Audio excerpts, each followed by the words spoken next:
So R and R Rahul and Ravindra are back for the final 3 test. Hello friends, तो आज हम India versus England third test के बारे में बात करने जा रहे हैं।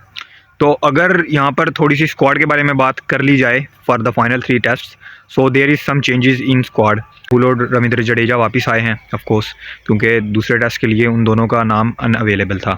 और अब वो टीम अगर स्क्वाड को ज्वाइन किया है तो वो डेफिनेटली तौर पर वो प्लेइंग 11 का भी स्ट्रेट अवे हिस्सा रहने वाले हैं। एंड अगर जो प्लेयर्स ड्रॉप किए गए हैं उनके बारे में बात की जाए तो श्रेयस अय्यर को ड्रॉप किया गया है वहाँ पर मिडिल ऑर्डर में, एंड दैट वाज एक्सपेक्टेड क्योंकि उनकी परफॉर्मेंस बिलो पार जा रही थी from last few matches. And then bowling में बात की जाए तो अफेश खान को ड्रॉप किया गया है और उनकी जगह आकाशदीप को लाया गया है। रजत पाटीदार और सरफराज खान स्टिल हैं अभी स्क्वाड में, क्योंकि वहाँ पर विराट कोहली जो हैं वो अब पूरी सीरीज़ के लिए उन्होंने अपना नाम वापस ले लिया है और वो इस सीरीज़ का हिस्सा नहीं रहने वाले, किसी भी एक टेस्ट के लिए वो नहीं खेलेंगे। तो अगर इन प्लेयर्स की बात की जाए जिनको ड्रॉप किया गया, तो श्रेयस अय्यर का तो एक्सपेक्टेड था जैसा कि मैंने बात की, क्योंकि उनकी परफॉर्मेंस नहीं थी। देन अगर अवेश खान की बात की जाए, ड्रॉप किया है उनको जिस तरह से, that is a little bit disappointing, क्योंकि उनको तो अभी मौका भी नहीं मिला था कोई भी मैच खेलने का और उनको ड्रॉप कर दिया गया। He was only A net bowler.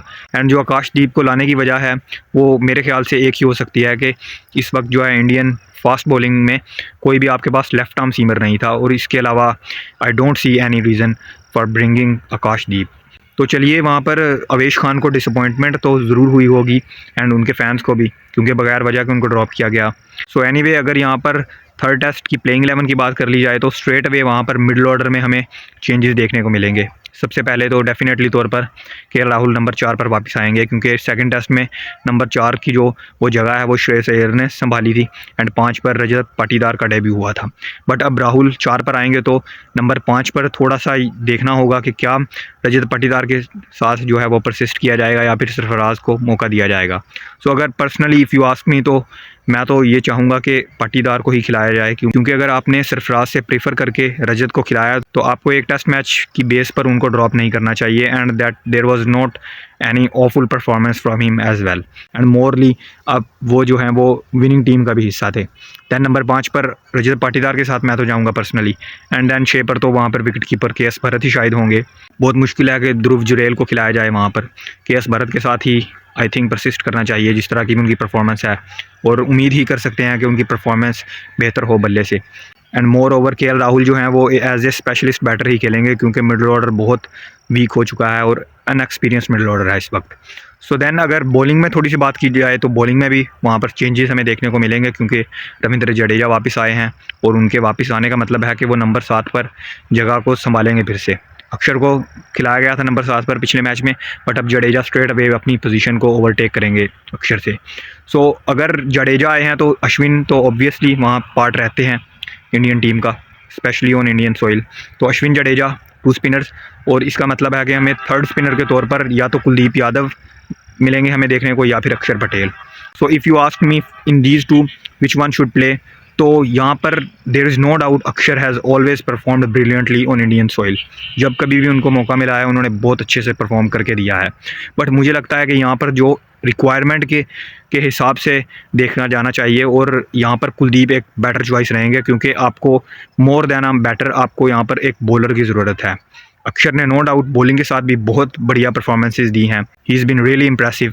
But Kuldeep की जो पिछले मैच की अगर बात कर ली जाए तो कुलदीप की परफॉर्मेंस उनसे थोड़ी सी बेहतर थी, और वो एक विकेट टेकर के तौर पर वो सामने आए थे।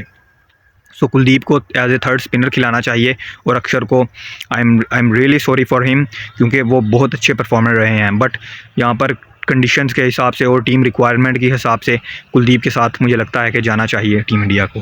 देन अगर सीमर्स की बात की जाए तो वहाँ पर थोड़े से रूमर्स आ रहे थे कि जसप्रीत बुमराह को भी जो है वो थर्ड टेस्ट के लिए रेस्ट दिया जाना चाहिए, बट मुझे पर्सनली लगता है कि जसप्रीत बुमराह को रेस्ट नहीं देना चाहिए।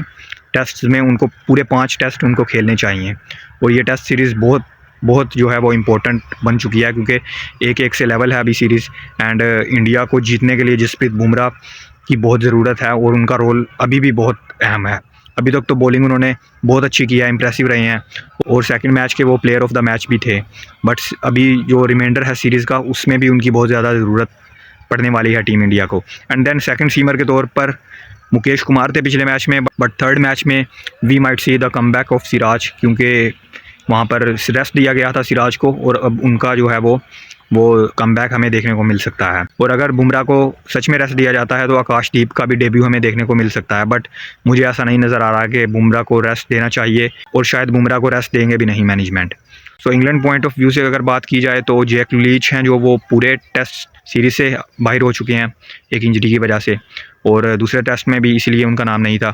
और इसके अलावा तो कोई बात है नहीं उनके बारे में करने के लिए, क्योंकि वही प्लेयर्स हैं। और अगर उनके कॉम्बिनेशन की बात की जाए तो ऑलमोस्ट जो है वो सेम कॉम्बिनेशन देखने को मिलेगा हमें। शायद वहाँ पर एंडरसन के साथ एक एक्स्ट्रा सीमर को खिलाया जाए, एक स्पिनर को रेस्ट दिलाकर, बट मुझे लगता है कि शायद इंग्लैंड जो है वो 3 स्पिनर्स के साथ ही जाएगा, क्योंकि राजकोट की जो कंडीशंस हैं वो स्पिन फ्रेंडली कंडीशंस रहती हैं हमेशा से।